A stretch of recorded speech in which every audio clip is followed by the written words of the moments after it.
Jadi ngene lho Rek ya. Iki aja dipikir sing angel-angel. Ya ini tentang bahasan yang sering dibicarakan oleh orang umum. Itu sering bicara, sering mengatakan bahwa kalau ada orang meninggal dunia itu dibacakan kalimat innalillahi wa inna ilaihi rojiun. Ngono ya. Mestinya sampan semua kan sudah ngerti kalau ada orang meninggal dibacakan seperti itu. Tetapi ini juga perlu diketahui bahwa raja-raja yang bijaksana dulu, itu suatu contoh Raja Harun ar-Rasyid ya. Ketika beliau diangkat raja, menjadi raja, dinobatkan menjadi raja, apa yang disebut? Bukan alhamdulillah, tidak. Alhamdulillah tidak. Akan tetapi yang beliau ucapkan itu yaitu kalimat innalillahi wa inna ilaihi rojiun. Karena apa? Karena beliau itu mengerti bahwa yang asalnya dari Allah nanti kembalinya harus kepada Allah. Seperti itu. Jadi ini bahasan ini sebenarnya sangat luas sekali kalau kita kaji lebih dalam. Karena memang menyangkut keselamatan kita nanti ya. Baik keselamatan iman kita pada waktu di dunia seperti ini dan nanti akan dibawa sampai akhirat. Nah ini sebenarnya ini yang dibahas tentang asal usul ya. Asal usul. Kalau Sunan Kalijaga Kidung Sangan Paran Dumadi itu tadi. Jadi dari yang tidak ada ya. Dulunya kamu kan tidak ada ya. Kamu kan tidak ada.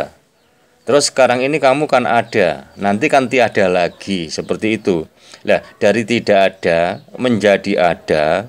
Lalu tiada lagi. Tiadanya itu kemana? Tiadanya itu karena bercampur lagi dengan Tuhannya. Makanya kalau ada orang meninggal itu sering pada mendoakan. Ya, doanya sering gini. Ya, semoga arwahnya diterima di sisinya. Kan seperti itu ya. Semoga Allah mengampuni dosanya dan semoga diterima di sisinya. Kan gitu. Ya, karena apa? Karena kalau sudah diampuni oleh Allah semua dosanya, otomatis menjadi suci lagi. Rohnya suci lagi dan akhirnya oleh Allah itu ditempatkan di tempat yang istimewa. Seperti itu.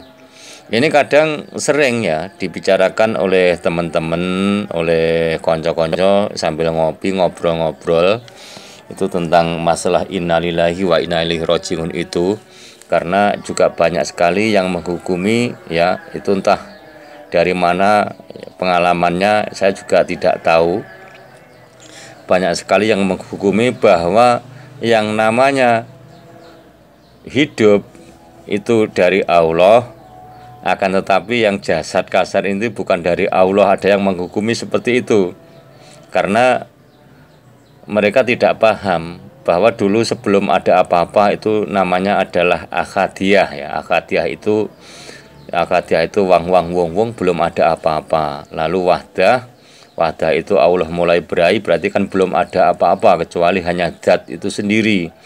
Berainya zat itu akhirnya timbullah yang namanya Nur Muhammad di situ. Lah Nur Muhammad ini loh yang menjadi sumbernya, yang menjadi cikal bakalnya semua alam beserta isinya. Dan Nur Muhammad ini kan berasal dari zat itu tadi. Jadi zat melahirkan sifat melahirkan asma, lalu ada afngal. Kalau hilang afngalnya harus kembali ke asma, Adam. Lah kalau hilang asmanya lalu kembali ke sifat, kalau hilang atau sirna sifatnya kembali ke dat. Jadi itu yang disebut dengan rojiunnya itu benar. Jadi untuk memahami ini sampean harus paham ini tentang akadiyah, wahdah, wakidiyah. Lah kalau teruskan itu nanti ada martabat muhdas. Yang tadi yang akadiyah, wahdah, wakidah itu kan martabat kodim. Kodim itu maknanya dhisik. Dhisik ya apa bahasa Indonesia nih ya? Maknanya yang paling dahulu, yaitu ada akadiyah, wahdah, wakidiyah. Nah, lalu diteruskan martabat mudas itu ada yang namanya alam roh. Alam roh itu dimana semua roh masih kumpul jadi satu dalam satu wujud, dalam satu rupa, dalam satu bentuk. Itulah yang disebut dengan alam roh. Lalu harus mengerti juga alam misal. Lalu harus mengerti juga tentang alam ajsam. Ajsam itu ketika kamu di dalam kandungan sang ibu yang masih berbentuk segumpal daging, itulah ajsam. Kalau sudah berbentuk menuso, bayi kecil di dalam perut ibumu, itu yang dinamakan dengan insan kamil. Nah, lalu dikeluarkan oleh ibumu, itu yang disebut dengan alam dunia. Nah, seperti ini, walaupun bayi, remaja, orang tua, kalau masih hidup di dunia ini disebut masih bertempat di alam dunia. Nah, lalu nanti kan meneruskan perjalanan ya. Setelah di alam dunia tugasnya sudah selesai, maka semua manusia itu harus meneruskan perjalanan, yaitu harus melewati alam barzakh, lalu alam kubur. Nah, setelah alam kubur ada alam akhirat. Ini sudah final. Ya, kita makanya harus tahu yang tadinya tidak ada jadi ada, menjadi tidak ada lagi. Harus paham juga bahwa yang ngadam, bahwa yang wujud itu siapa, bahwa yang wujud itu ngadam, yang ngadam juga wujud. Nah, tidak ada tapi ada. Nah, seperti itu. Ini ya mulek ya, dibahas mulek ya. Tapi penjelasannya ya memang harus sulit seperti ini. Ya, yang penting kita semua harus paham ya, harus paham asal usul ya, asalnya dari mana, ya, nanti kemana, dan kembalinya nanti kemana. Makanya innalillahi wa inna ilaihi rojiun. Ya, yang berasal dari Allah, nanti akan kembali kepada Allah.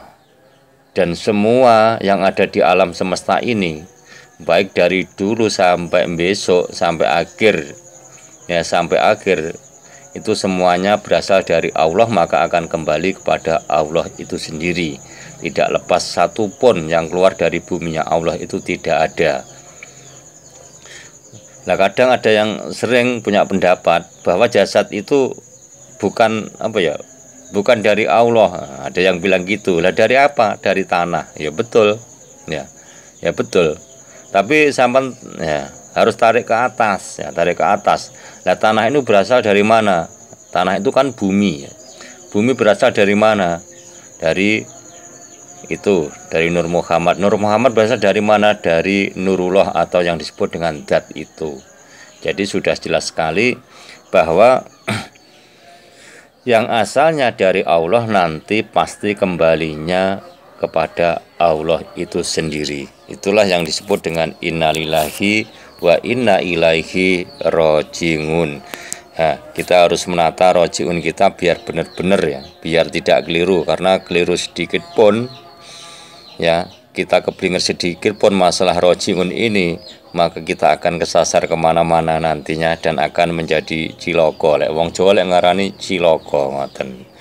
Nggih sampun nggih. Muga-muga ini sampean iso paham ya, walaupun singkat seperti ini ya. Nanti kalau kurang paham ya tanya saja, gak apa-apa. Kita lanjutkan kapan-kapan kita ngobrolnya gitu. Yang penting sekarang ini bisa dipahami ya.